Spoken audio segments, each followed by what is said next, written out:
क्या हुआ उस इंसान का जिसके सर में 6 सालों तक एक पैरासाइट रहा। वह पैरासाइट उसके शरीर में कहां से आया? क्या डॉक्टर उसकी जान बचा पाए?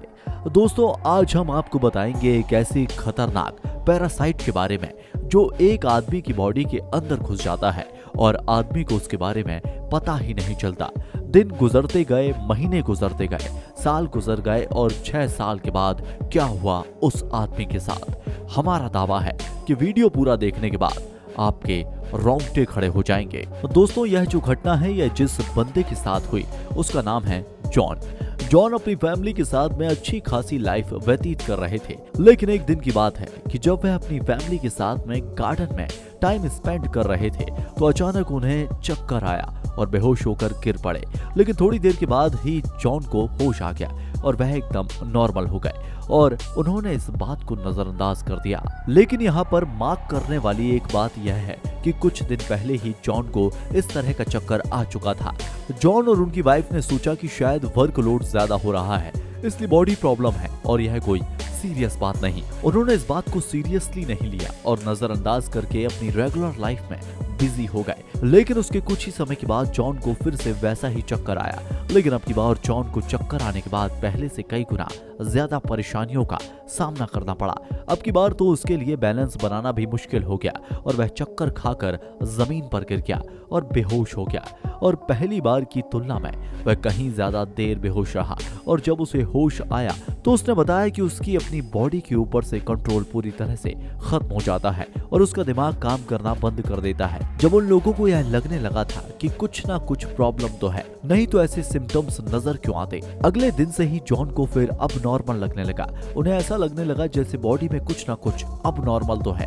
उन्हें बिल्कुल भी नॉर्मल फील नहीं हो रहा था। जॉन और उसकी वाइफ ने ऐसा सोचा कि शायद उनको कोई प्रॉब्लम है और नॉर्मल घरेलू मेडिसिन लेने के बाद उनकी प्रॉब्लम सॉल्व हो जाएगी और उन्होंने घरेलू दवाइयों को लेना चालू कर दिया। और दोस्तों, उनके सेल्फ मेडिटेशन अप्लाई करने के बाद भी कोई इम्प्रूवमेंट नहीं हुआ और चलना वगैरह भी उनके लिए दूभर हो गया था।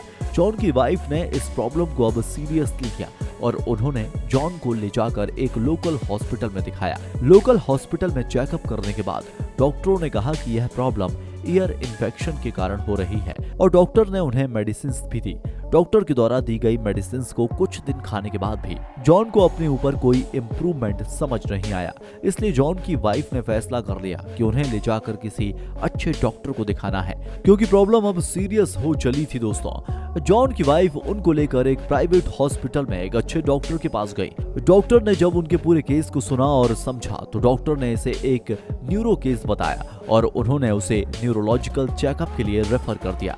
तो दोस्तों, जॉन के केस को यूनिवर्सिटी ऑफ पेंसिल्वेनिया के डॉक्टर डेनियल देख रहे थे। केस स्टडी करने के बाद उन्हें समझ में आ गया कि इस चीज का कोई ना कोई संबंध कहीं ना कहीं ब्रेन से है और उन्होंने इस बात को चेक करने के लिए जॉन से एक सिंपल एक्सपेरिमेंट करने के लिए कहा।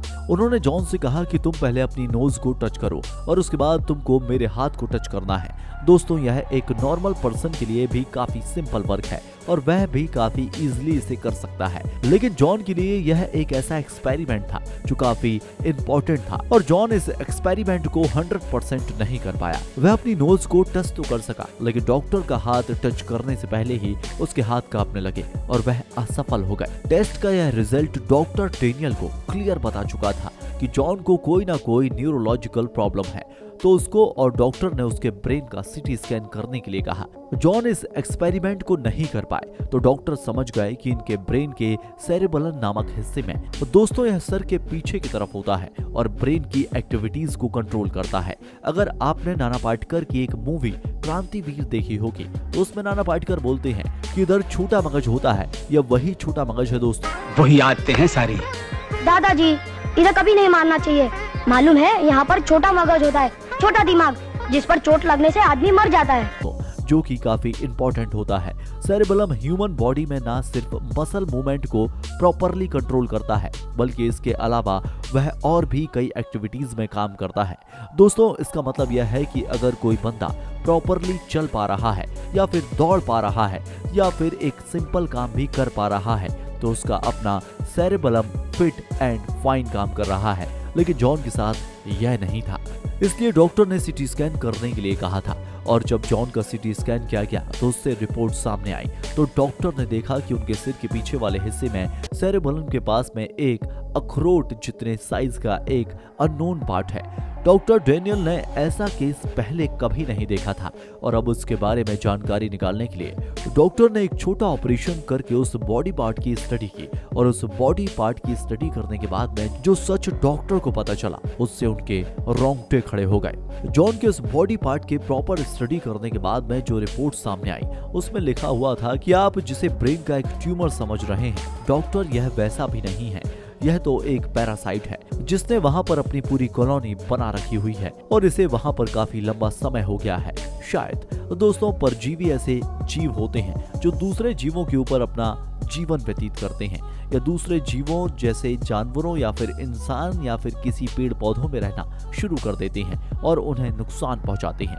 रिपोर्ट्स को पढ़ने के बाद डॉक्टर समझ गए थे कि यह केस क्या है, लेकिन यहाँ पर एक प्रॉब्लम थी। दोस्तों डॉक्टर ने अपनी पूरी मेडिकल प्रैक्टिस में ऐसा केस कभी नहीं देखा था और उन्हें समझ में नहीं आ रहा था कि वह क्या एक्शन ले और उसे क्या मेडिकेशन दे। इसके लिए जो पैरासाइट था उसे समझना भी जरूरी था कि यह कौन सा पैरासाइट था और उसके लिए कौन सी मेडिसिन काम करेगी। अब क्योंकि डॉक्टर उस पैरासाइट को पहचानना चाहते थे कि वह कौन सा पैरासाइट था, इसलिए उन्होंने जॉन की वाइफ से जब पूछा कि उनकी ईटिंग हैबिट्स कैसी हैं, तो उसने फिर उन्हें उसके बारे में सब कुछ बताया। लेकिन डॉक्टर को डिटेल निकालने पर यह पता चला कि यह पैरासाइट तो उनके देश का नहीं था, यह वहां एक्चुअली पाया ही नहीं जाता। अब डॉक्टर ने पूछा कि आप लोग क्या कहीं बाहर भी गए थे, तो उन्होंने बताया कि हाँ, अभी कुछ दिन पहले ही कि वह अफ्रीका में वेकेशंस मनाने के लिए गए हुए थे। डॉक्टर ने जब उनसे वेकेशंस के बारे में पूरी बात सुनी तो उन्हें पता चला कि उन्होंने ईस्ट अफ्रीका के विक्टोरिया झील में स्विमिंग की थी। अब डॉक्टर यह बात समझ चुके थे कि यह जो पैरासाइट था इसका नाम है सिस्टोमाइसिस और यह एशिया, साउथ अमेरिका और अफ्रीका की साफ पानी वाले लेक्स में पाया जाता है। और यह बात क्लियर हो गई कि यह पैरासाइट उसी हिल से जॉन की बॉडी में आया था। दोस्तों यह पैरासाइट होस्ट की बॉडी से उसके एक्सेट्रा के साथ निकल जाते हैं और उसके बाद यह जो स्नील होता है उसके बॉडी में जाकर अपने आप को ग्रो करते हैं, फिर साफ पानी में चले जाते हैं। साफ पानी में जैसे ही इन्हें कोई होश मिलता है तो यह उसकी स्किन में घुसकर उसकी बॉडी में लीवर तक पहुंच जाते हैं और वहीं पर यह अपने आप को डेवलप करते हैं। और जब इनके अंडे देने का टाइम आता है तो फीमेल पैरासाइट इंटेस्टाइन में जाकर अंडे देती है और यह अंडे एक्सेट्रा के साथ फिर बाहर निकल जाते हैं और उनकी लाइफ साइकिल ऐसे ही चलती रहती है। दोस्तों वह तो करेक्ट समय पर डॉक्टरों ने जॉन की केस स्टडी कर ली तो पता चल गया कि यह पैरासाइट सिस्टोमाइसिस था और उन्होंने प्रॉपर इलाज करके जॉन की जान बचा ली। दोस्तों नहीं तो जॉन के साथ कुछ भी हो सकता था। दोस्तों आप वेकेशंस मनाने के लिए बाहर कौन सी कंट्रीज में गए हैं और वहां पर आपने किन लेक्स में स्विमिंग की है, हमें कमेंट सेक्शन में जरूर बताइएगा। अगले वीडियो में आपसे फिर मुलाकात होगी, तब तक के लिए जय हिंद, जय भारत, वंदे मातरम।